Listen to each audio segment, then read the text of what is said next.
Hi friends, welcome to easy competitive exams. Friends, Nobel prize winners 2025లో 6 కేటగిరీస్కి చెందిన వారికి నోబెల్ ప్రైజ్ ఇచ్చారనమాట.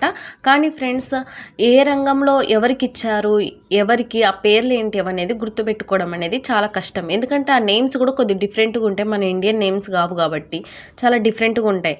కానీ గుర్తుపెట్టుకోవడం చాలా కష్టం కాబట్టి ఫ్రెండ్స్, మన లైఫ్లో జరిగే స్టోరీస్ ఏవైతే ఉంటాయో, మన లైఫ్లో జరిగే వాటితోనే నేనేంటంటే ఈజీగా స్టోరీ క్రియేట్ చేశాను. ఒకసారి ఈ వీడియో మీరు ఎండ్ వరకు చూడండి. చాలా ఫన్నీ స్టోరీస్తో చాలా బాగుంటుంది అనమాట. సో మీరు ఎండ్ వరకు చూడండి. మీరు లైఫ్లో మర్చిపోలేరు. ఎందుకంటే మనకు తగ్గట్టుగా మనం గుర్తుపెట్టుకుంటున్నాం కాబట్టి అసలు లైఫ్లో మర్చిపోయేదే ఉండదు. ఒక్కసారి వీడియోని ఎండ్ వరకు చూడండి ఫ్రెండ్స్, ఓకేనా? ఇంకా సబ్జెక్ట్లోకి వెళ్తే చూడండి ఫ్రెండ్స్, నోబెల్ ప్రైజ్ విన్నర్స్ 2025లో లిటరేచర్ సాహిత్యంలో ఎవరికి ఇచ్చారంటే లాజ్లో క్రాస్నాహోర్కే గారికి ఇచ్చారు. సో లాజ్లో క్రాస్నాహోర్కే గారికి ఎందుకు ఇచ్చారంటే అపోకలిప్టిక్ భయాల మధ్య కూడా కళాశక్తిని ప్రతిపాదించే ఆకర్షణీయ రచనలకు లాజ్లో క్రాస్నాహోర్కే గారికి లిటరేచర్లో ఇచ్చారు నోబెల్ ప్రైజ్. దీనికి స్టోరీ చూడండి ఫ్రెండ్స్ ఒకసారి. లాస్ట్లో కాస్త హార్డ్ వర్క్ చేసి లెటర్ రాసా, అంతే నోబెల్ ప్రైజ్ వచ్చింది. అందరు హగ్ చేసుకున్నారు. అంటే ఏంటి? సో నోబెల్ ప్రైజ్ వచ్చిందని అభిమానంతో ఏంటంటే అందరు హగ్ చేసుకున్నారు. లాస్ట్లోని లాజ్లో లాగా గుర్తు చూడండి. నెక్స్ట్ ఏంటంటే క్రాస్నా హార్డ్ వర్క్ అంటే ఏంటంటే హోర్కే అనమాట. లెటర్ అంటే లిటరేచర్, అంతే నోబెల్ ప్రైజ్ వచ్చింది. హగ్ అంటే ఏంటి? హంగేరీకి చెందిన హంగేరీ అనమాట. సో ఈ హోర్కే గారిది ఏంటంటే దేశం ఏంటంటే హంగేరీ, ఓకేనా ఫ్రెండ్స్? సో హంగేరీ చూసారు ఫ్రెండ్స్, చాలా ఈజీగా. లాస్ట్లో అంటే లాజ్లో, కాస్త అంటే క్రాస్న, హోర్కే అంటే హార్డ్ వర్క్ లాగా గుర్తుపెట్టుకోండి. లెటర్ అంటే లిటరేచర్. హంగేరీ దేశానికి హగ్ చేసుకున్నారంటే హంగేరీ దేశం. చూసారా ఫ్రెండ్స్ ఎంత ఈజీగా గుర్తుపెట్టుకోవచ్చో? నెక్స్ట్ చూద్దాం, ఓకేనా? నెక్స్ట్ ఇది నోబెల్ పీస్ ప్రైజ్ 2025 నోబెల్ శాంతి బహుమతి అనమాట. ఎవరికి వచ్చిందంటే మరియా కొరీనా మచాడో, వెనిజులా దేశం అన్నమాట. దేనికి వచ్చింది అంటే వెనిజులాలో ప్రజాస్వామ్య హక్కుల కోసం మరియు నియంతృత్వం నుండి ప్రజాస్వామ్య మార్పు కోసం కృషికి గాను ఈ మరియా గారికి ఏంటంటే కనుక శాంతి బహుమతి వచ్చింది. సో ట్రంప్ గారు ఎంతో ట్రై చేశారు, కానీ ట్రంప్ గారికి మాత్రం నోబెల్ శాంతి బహుమతి రాలేదు. మరియా గారికి వచ్చిందనమాట. సో ఒక్కసారి చూడండి ఫ్రెండ్స్, స్టోరీ లాగైతే కరోనా టైంలో వెన్నెలాగా మంచోలలా మారడం వల్ల దేశం శాంతంగా ఉంది. అంటే కరోనా టైంలో ఏంటంటే అందరూ మంచోలలా మారడం వల్ల అంట దేశం శాంతంగా ఉంది. కరోనా అంటే కొరీనా, ఓకేనా? వెన్నెల అంటే వెనిజులా కదా. మరియా కొరీనా మచాడో గారిది వెనిజులా దేశం కాబట్టి సో వెన్నెలాగా అంటే వెనిజులా. మంచోలా అంటే ఏంటి? మచాడో, మంచోలలా మారడం వల్ల అంటే మచాడో, మారడం అంటే మరియా. చూసారా?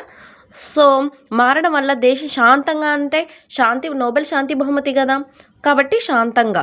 చూసారా ఫ్రెండ్స్ ఎంత ఈజీగా మొత్తం నేమ్ మొత్తం కలిసిపోయింది చిన్న స్టోరీలో.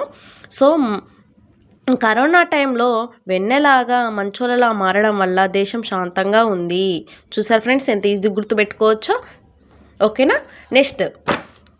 నెక్స్ట్ ఏంటంటే నోబెల్ ప్రైజ్ 2025 ఫిజిక్స్లో అనమాట. సో ఫిజిక్స్లో ముగ్గురికి వచ్చింది.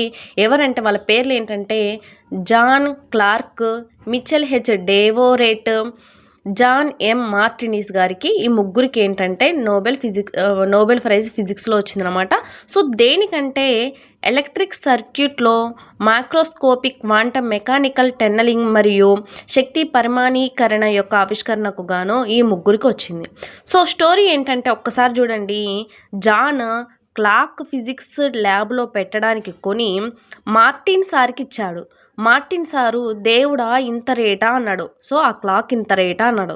చూడండి ఒక్కసారి, చాలా జాగ్రత్తగా అబ్జర్వ్ చేయండి ఫ్రెండ్స్. నేను ఒకసారి స్టోరీ చెప్పడమే కాదు, ఆ స్టోరీని ఒకసారి నేమ్స్ కూడా ఒకసారి చూసుకోండి, చాలా ఈజీగా గుర్తుంటుంది. సో జాన్ ఏంటంటే జాన్, క్లాక్ ఏంటంటే క్లార్క్ లాగా గుర్తుపెట్టుకోండి. ఫిజిక్స్ ల్యాబ్లో అంటే ఫిజిక్స్లోనే కదా వచ్చింది, కాబట్టి ఫిజిక్స్ ల్యాబ్. మార్టిన్ సార్ అంటే ఏంటి? జాన్ ఎం మార్టినిస్, ఓకేనా? సో మార్టినిస్ సార్ ఏమన్నారు? దేవుడా ఇంత రేటా. సో డేవోరేట్, దేవుడా రేట్ ఇంత రేటా. చూసారా? దేవుడా ఇంత రేట్ అంటే ఏంది? డేవోరేట్. Michel H Devoret. ఇంత రేటా, ఫిజిక్స్ ల్యాబ్లో అంటే ఫిజిక్స్లో వచ్చింది చూసారా. సో జాన్ క్లార్క్ ఫిజిక్స్ ల్యాబ్లో పెట్టడానికి కొని మార్టిన్ సార్కి ఇచ్చాడు. మార్టిన్ సార్ ఏమన్నారంటే దేవుడా ఇంత రేటా అన్నారు. చూసారా ఎంత ఈజీ గుర్తుపెట్టుకోవచ్చా. నెక్స్ట్ ప్రైజ్ చూద్దాం. నోబెల్ ప్రైజ్ ఇన్ కెమిస్ట్రీ అనమాట. సో కెమిస్ట్రీలో కూడా ముగ్గురికి వచ్చిందనమాట. ఎవరికంటే సుసుము కితగావా, రిచర్డ్ రాప్సన్, ఓమన్ ఎం యాఘీ. సో దేనికి వచ్చిందంటే మెటల్ ఆర్గానిక్ ఫ్రేమ్ వర్క్స్ అభివృద్ధికి వచ్చిందనమాట. సో ఒకసారి స్టోరీ చూసేద్దాం.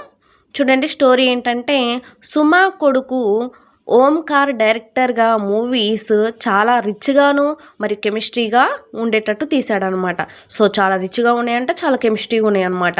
సో జస్ట్ నేను గుర్తుపెట్టుకోవడానికి మాత్రమే friends, don't think negative. So Susumu అంటే ఏంటి, సుమా గారు. సో ఓంకార్ డైరెక్టర్, ఓంకార్ తెలుసుగా ఫ్రెండ్స్, రాజుగారు గది 3లో ఉన్నాడు కదా. సో ఓంకార్ అన్నమాట.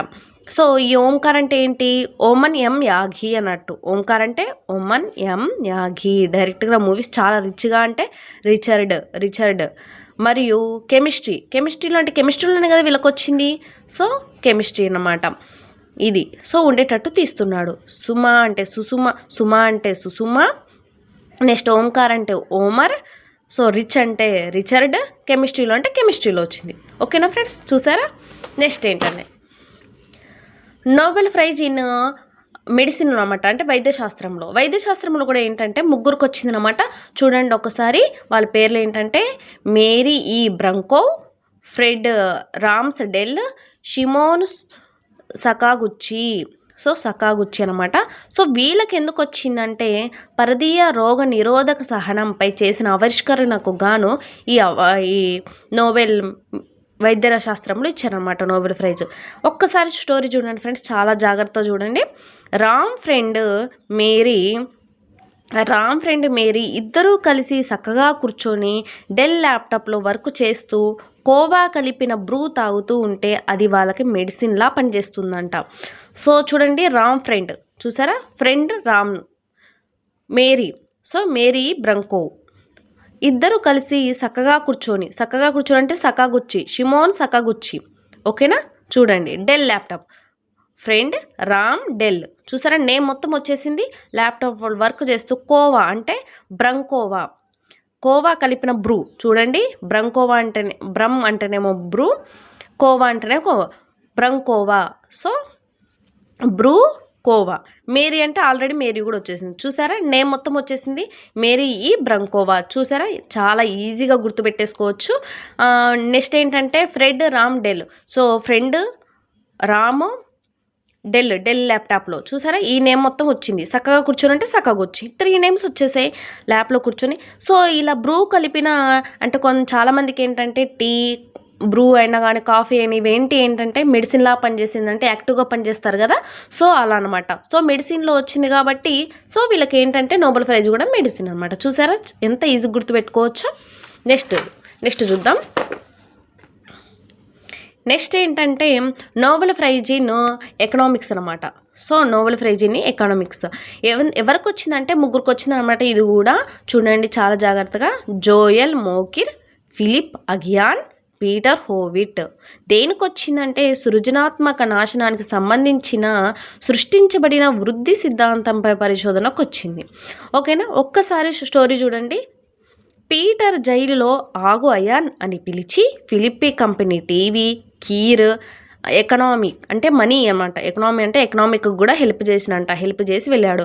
సో ఏంటి కీర్ అంటే హిందీలో ఏంటి, కీర్ అంటే హిందీలో పాయసం అన్నట్టు కదా. చూడండి పీటర్ అనమాట.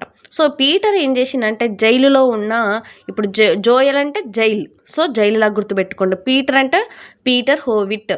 సో జైలు అంటే జోయల్ మోకిర్. ఆగు అయాన్ చూడండి అఘియాన్ కదా, అఘియాన్ అని పిలిచి Philippi company TV. So Philip అఘియాన్ వచ్చిందా నేమ్, చూడండి ఎంత బాగా వచ్చిందో. నెక్స్ట్ కీర్ అనమాట. జోయల్ అంటే jail. So Joel Mokyr. So next ఏంటి ఎకానమీ. సో మనీ కూడా ఇచ్చాడంటే ఏంది ఎకానమీ అనమాట. సో ఎకానమీలోనే కదా వీళ్ళకి నోబెల్ ప్రైజ్ వచ్చింది. సో అలా అనమాట. చూసారా ఎంత ఈజీ గుర్తుపెట్టుకోవచ్చో. పీటర్ జైలులో అఘియాన్ అని పిలిచి ఫిలిప్పీ అంటే Philip company TV next company TV, కీర్ అంటే పాయసం, మోకీర్ ఎకనామీలో వచ్చింది కాబట్టి హెల్ప్ చేసి వెళ్ళిపోయాడు. చూసారా ఫ్రెండ్స్, ఎంత ఈజీ గుర్తుపెట్టుకోవచ్చు. సో మీకు ఈ వీడియో నచ్చితే లైక్ చేయండి, షేర్ చేయండి, సబ్స్క్రైబ్ చేసుకోండి. All the best friends.